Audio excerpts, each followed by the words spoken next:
Tengan muy buenas noches. El día de hoy, por iniciativa del Taller de Teoría y Filosofía del Derecho de la Universidad de Piura, estamos iniciando con una serie de entrevistas que haremos a prestigiosos juristas acerca de temas importantes relativos a la materia del taller. Y en esta ocasión contamos con la honorable presencia del doctor Luciano Laice. Él es doctor en Filosofía del Derecho y Derecho Constitucional por la Universidad Austral de Argentina. Muy buenas noches, profesor. Buenas noches, chicos. Buenas. Muy bien, empezamos de lleno con la entrevista, así que el tema de hoy es el análisis económico del derecho. Así que, doctor, ¿qué es el análisis económico del derecho? Bueno, muy brevemente, en muy resumidas palabras, es analizar el fenómeno jurídico desde una perspectiva económica, ¿no? Es incorporar las herramientas del análisis económico, de la teoría económica en general, para comprender el fenómeno jurídico, ¿no? Y es una teoría del derecho o una aproximación teórica del derecho relativamente reciente. Siempre se puede rastrear antecedentes de Aristóteles o Platón, por supuesto, pero digamos como enfoque sistemático, es una teoría que tiene unos 40, 50 años, para simplificarlo, ¿no? Y nació en Estados Unidos y se desarrolló fundamentalmente en la mano de Richard Posner, que es como el gurú del análisis económico del derecho. Tiene un libro que lleva por la 11ª edición, que es un clásico en la materia, ¿no? Sí, justo sobre ese tema, ¿qué nos podría comentar acerca de cómo es que nace y cómo se desarrolla el análisis económico del derecho? Bien, bien.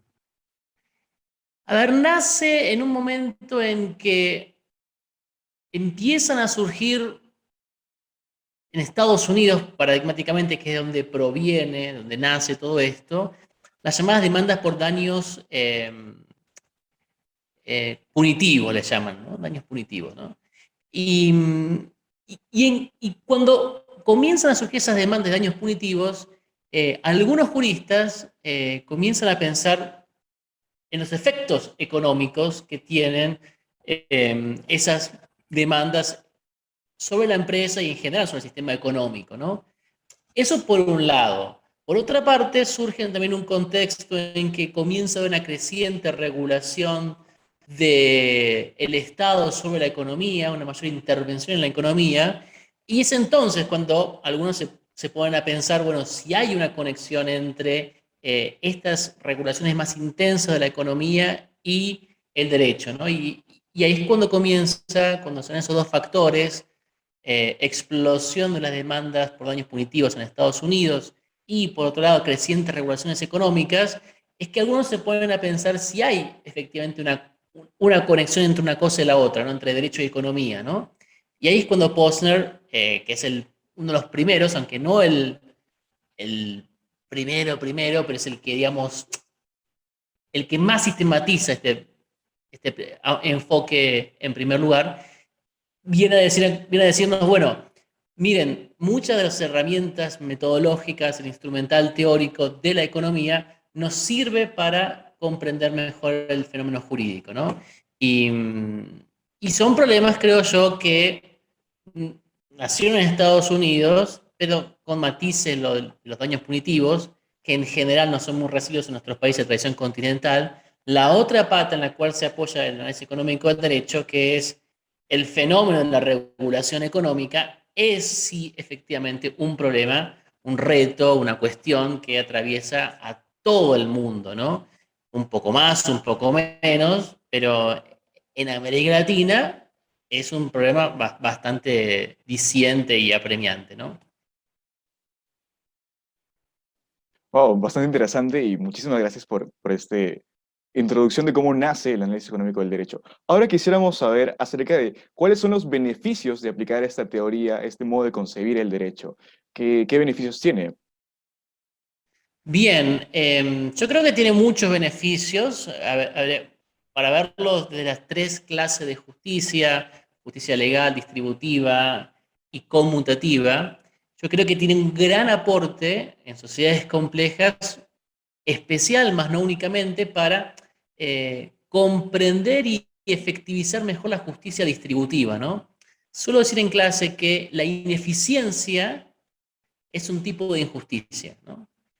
¿Qué quiere decir la ineficiencia? Bueno, no hacer un uso óptimo de los recursos para lograr un cometido.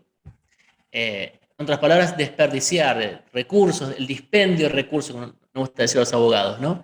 Y yo digo que en lo que es común, no solamente en el Estado, también en una familia, en una empresa, la ineficiencia es un tipo de injusticia, ¿no?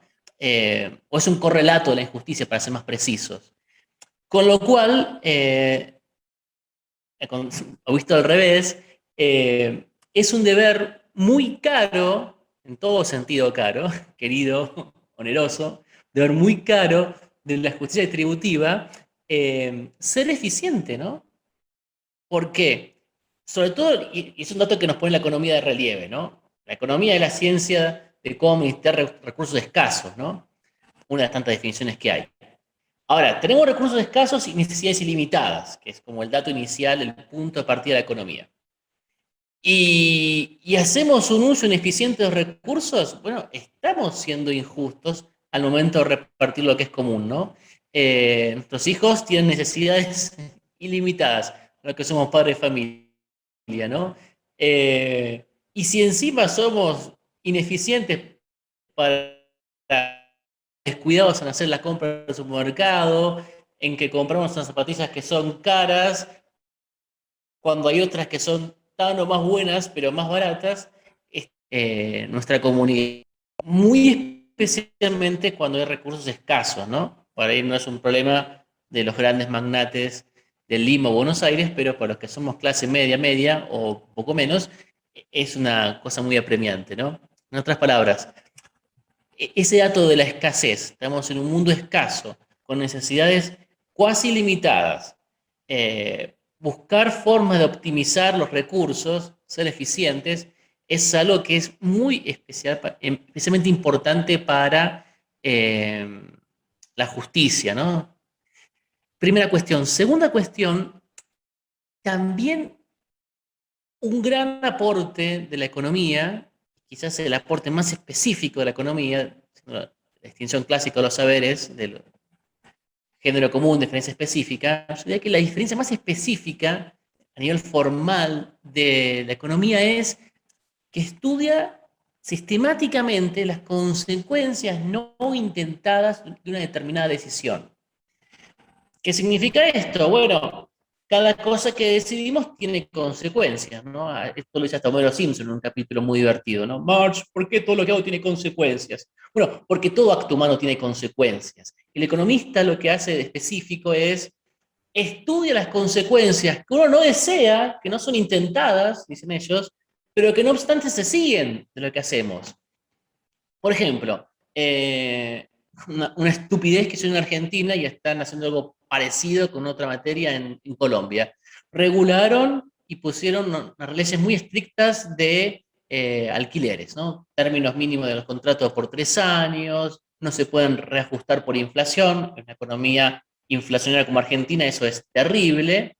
Y bueno, vos puedes tener todas las intenciones loables de proteger al inquilino, de proteger la inversión del propietario. Ahora, hay consecuencias que se siguen de regular un producto escaso en un mercado inflacionario.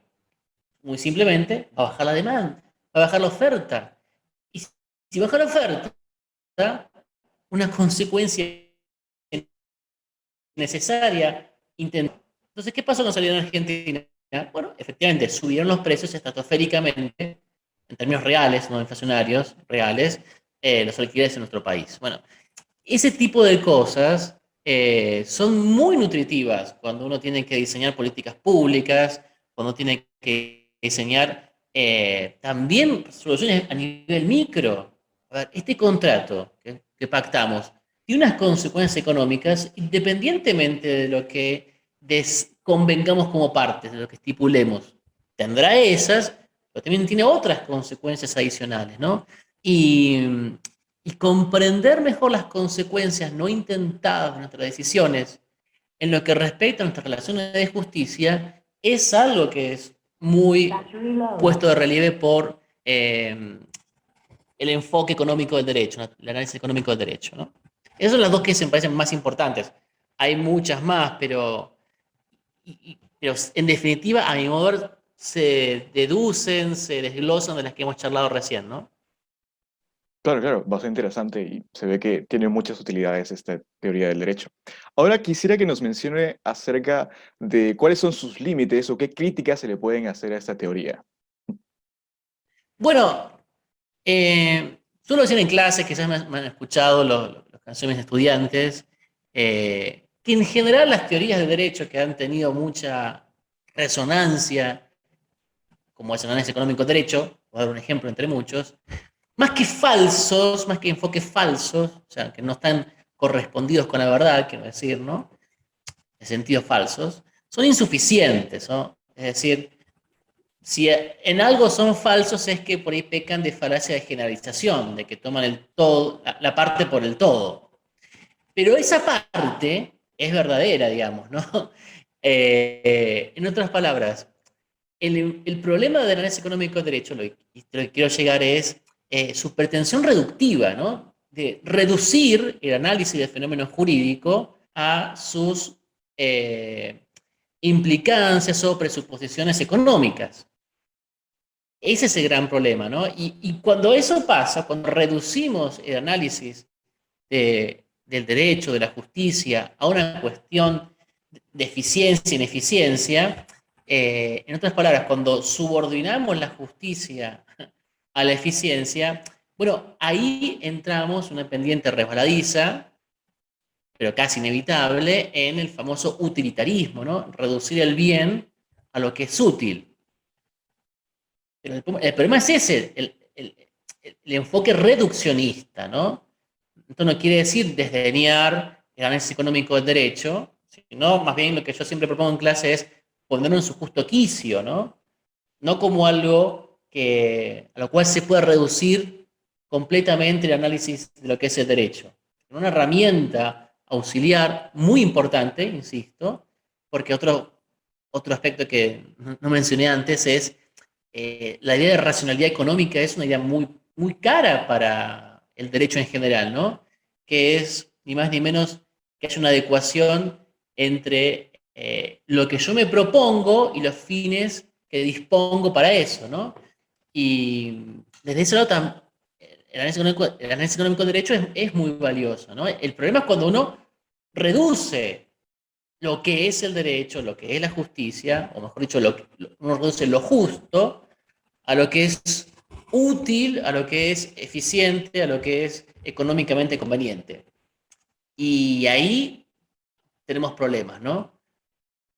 Lo cual no quita, y no quiero bajo ningún concepto desdeñar, la noción de utilidad en el plano jurídico, ¿no? Cuando Tomás de Aquino decía, bonum es utilas, es utilitas.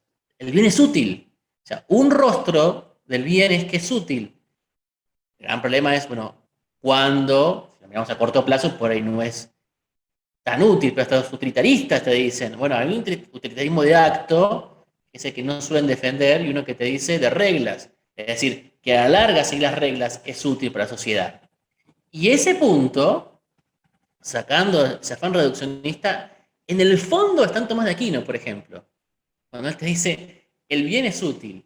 Y cuando uno, por el contrario, se ve frente a algo que supuestamente es bueno, pero bajo ningún concepto es útil, ni ahora, ni mañana, ni después, mmm, cabe pensarse despacio si eso es realmente bueno, ¿me sigues? Eh,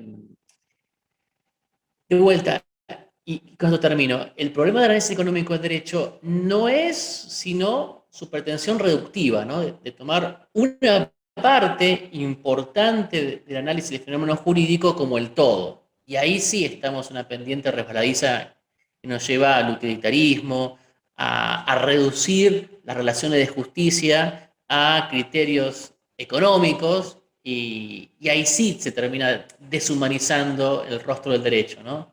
Pero también, y esto suelo remarcar en clase, cuando se, si bien estamos deshumanizando el derecho, ¿no?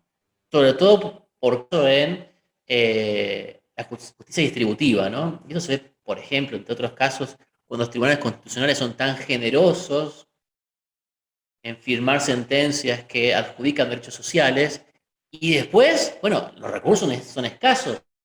O sea, si le damos a este, estamos sacando a aquel.